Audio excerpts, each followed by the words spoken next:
What's up guys, welcome to my channel. Hope you guys are all doing awesome and enjoying the chill. If this is the first video that you are watching, then please let me tell you that TBH is all about reviewing the beauty products, but not just right after it is purchased. I'm going to review the products after months usage or so that I can share my experience of using the products with you. Let me tell you that this is not a paid promotion, as I bought this spending my hard-earned money. I do not hold any grudge against specific brand or company. I will be sharing my point of view with you, and obviously results will be based on my skin type, color and tone and not yours. So today I am going to review, as you can see, Luth and Luth Shea Butter Foot Cream. I got this from my September and October edition of Violet box. So this product cost 12.99 rupees for 50 gram. A bit pricey product for all the poor people like us.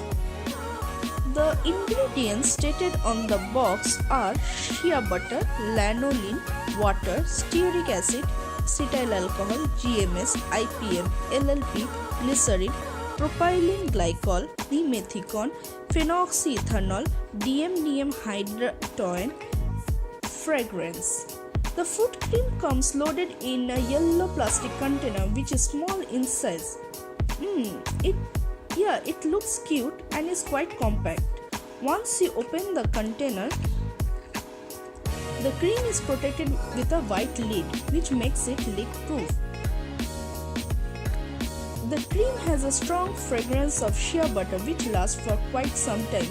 The texture is pretty thick, but it does soak within minutes of massaging on the foot, so you won't feel too greasy. I usually use it before going to bed. It is a little pricey for a foot cream, but you will need very little quantity of the cream for each use. So in case you invest in it, it will stay with you at least 2 to 3 months. Or maybe a year if you are like my mom. Or maybe it will stay with you forever if you are the greatest miser alive on this planet. Jokes apart, they usually keep levying discounts on it, so grab it on a good deal. I hope you have enjoyed watching this review, and please let me know what you have felt about this product if you purchased it already. And also do let me know if you have any suggestion on the review video itself. And lastly, hit the like button if you like this video. Share it if something that you are